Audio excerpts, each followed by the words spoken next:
not anything this big, right? But another good show. And I said, and we'll bring Nick back, and you guys get the return, and you can, catch him with something, get the belt back.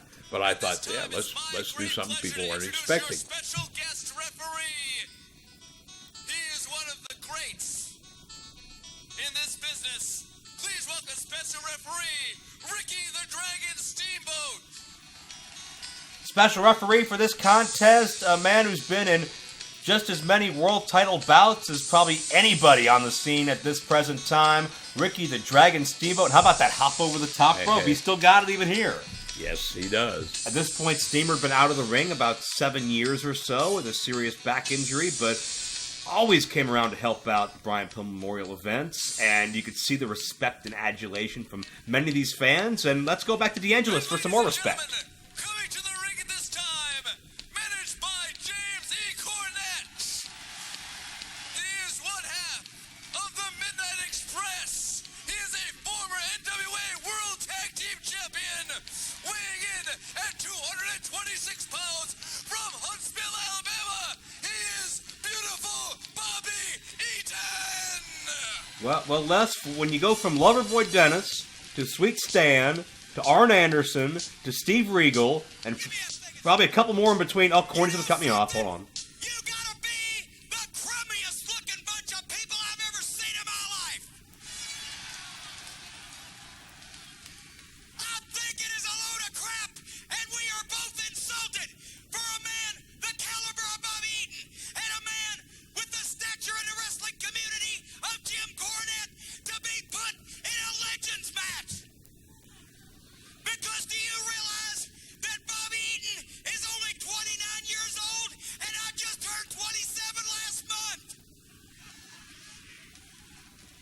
So we are going to take all that aggravation out on that stinking Terry Taylor and Ricky Steamboat. I got all the respect for you in the world, but you referee this fair and square, or you and I may have to get physical. Oh, no, you and I are going to have to get physical. Jim Cornette, don't embarrass yourself like that. I don't know what Jimmy's smoking, but it must be good. Threatening Steamboat if he doesn't call it down the middle. Let's go back to Stephen DeAngelis. He is a former NWA North American champion, weighing in at 233 pounds from Vero Beach, Florida, Terry Taylor. As Taylor makes his return to the Pillman events after a successful outing against Dr. Tom in 1999. I think Cornette may have been talking to Terry Taylor in the back because Cornette seemed upset that this is a Legends match just like Terry was. Cornette claimed that Bobby Eaton's 29 and Corny just turned 27. Jimmy never lies. Oh, only when his lips are moving. Exactly. I think Cornette should quit while he's ahead. He's already got your heavyweight title now. But I was going to say before old James E. interrupted me, from all those tag team partners, I mean, I think you can make a very, very strong case that Beautiful Bobby is the greatest tag team wrestler of all time. Gosh, I've seen so many great. People ask me, who's the best you ever worked with, the best heel, the best. I've worked with so damn many or been around so many. I don't know. But he's one of the best, absolutely. He's on the short list, to say the least. And working with Bobby, and I've never had the opportunity, is they tell me like a night off, and that means that you don't know he's there, but he is.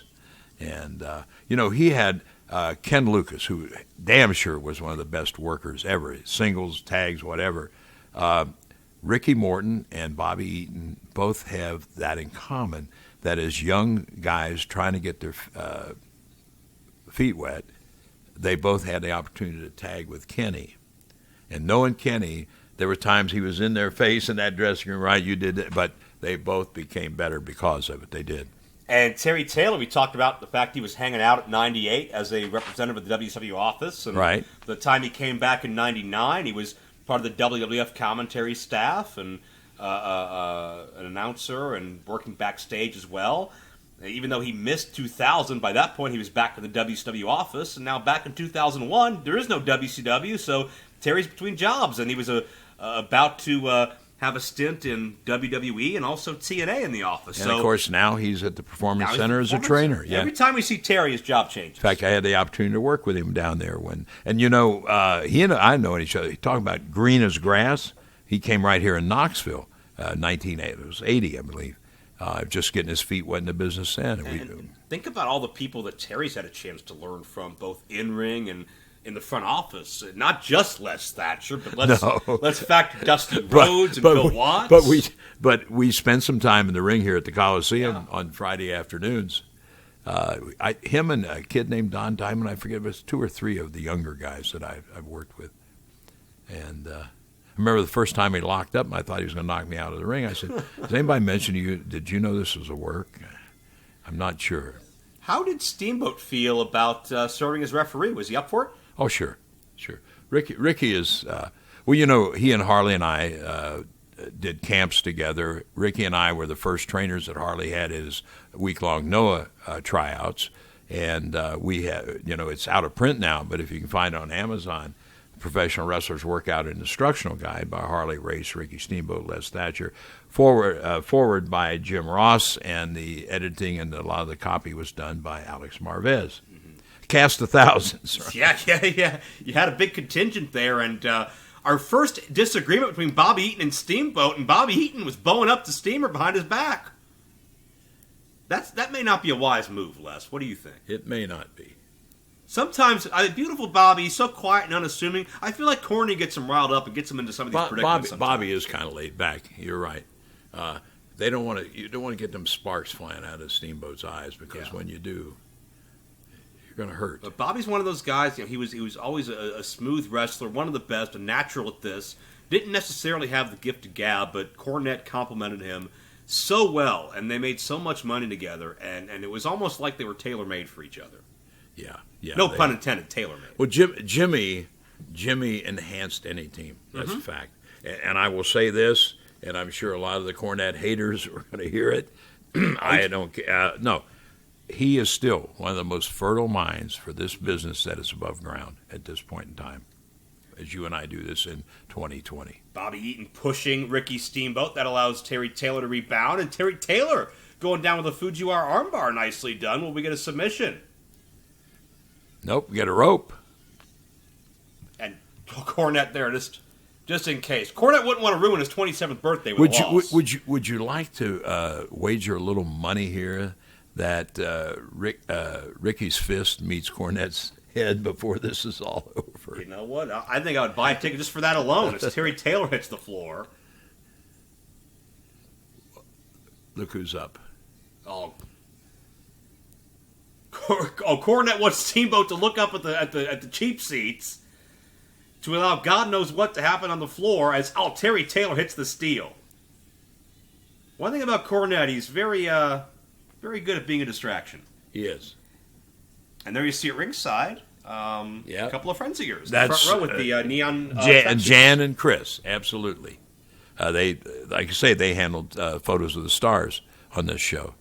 Great people. I wonder. Oh, yes. I think any diehard fan had always noticed them in the front row, as long as a few other pretty noticeable fans throughout the years, talking about like Vladimir, the super fan. But those two were always there, always dressed in those same colors, and kind of a staple of 90s wrestling. Oh, no, Eaton pushed Steamer again.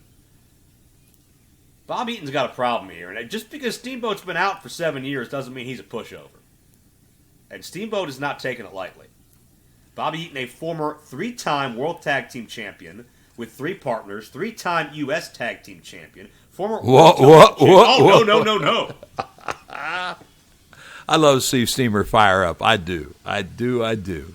And Eaton's held a lot of other championships I may not have time to get into right now, because Steamboat may just throw this thing out either literally or figuratively. It'll be more literally than I think than figuratively if it happens. Terry Taylor raked across that top rope. Cornette's a bit flustered on the floor. Ducked the head too soon. Terry Taylor with the boot.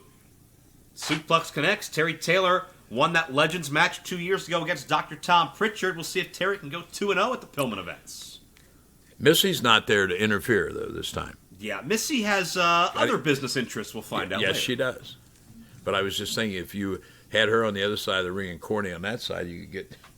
Well, I don't know what kind of fight it would be. But I don't know what kind of fight it'd be either, but I wouldn't call it a cat fight, that's for sure. As Taylor sent for the buckle, and Taylor connects with that 5-arm. That'll do it. Bobby Eaton's been defeated here, and this will be it. Wait, Cornette pulled Steamboat to the floor. Steamboat got pulled to the outside by Cornette, a desperation move to protect. Oh. He's claiming about a fist, but it was the forearm. And in the ring, Terry Taylor's got to rebound and think on his feet. There's no referee. Eating the roll-up. And now Cornette tells Steamboat to go in. Now, wait a minute. Eaton took a shot at Steamboat for being late, and Steamboat unloads with a chop. Terry Taylor on top, and Cornette put the foot of Eaton on the bottom rope. Got a lot of moving parts here, but I think Steamboat realizes where that foot came from. It was Cornette's doing.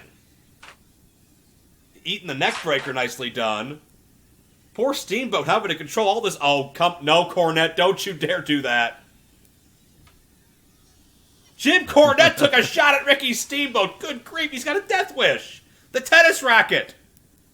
Steamboat and Cornette fighting over the racket. Eaton got it. Cornette got the Steamboat trademark chop. Terry Taylor on top. And Terry Taylor wins it. I loved it.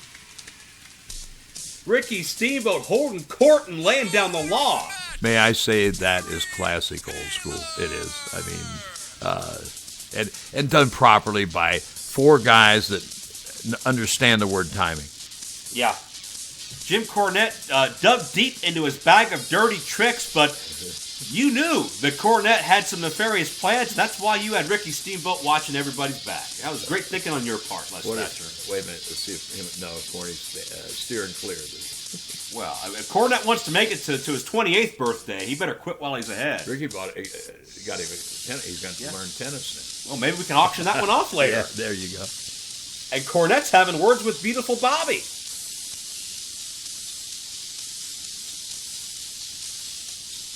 Cornette got himself into this mess. Maybe Bobby's going to end up poking him. I don't know. Oh gosh. His canary yellow dress shirts have been exposed. Yes, they have. And Jim Cornette's not exactly been voted athlete of the decade here, so he better calm down before he gets himself in deeper waters than he can handle.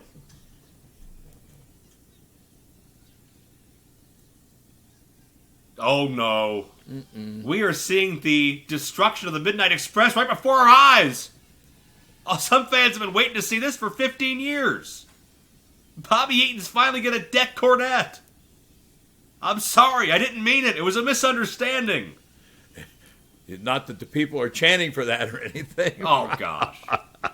Cornette has no shame.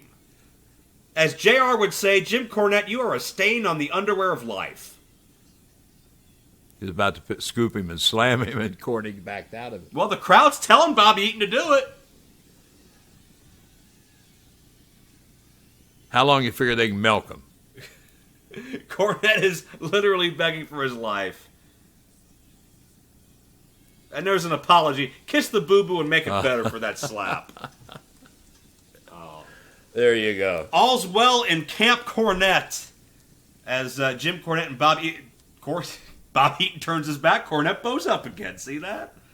All's well in Camp Cornette here at Pillman 01, at least internally. But no victory for the Midnight Express legend, beautiful Bobby and Jim Cornette. Terry Taylor, the victory. He's undefeated at Pillman events with Ricky Steamboat for the assist. Again, nobody dragging their feet. Corny's working as hard here as he would in Madison Square Garden at sellout, wouldn't he? Without a question. And still so many more hard workers to come.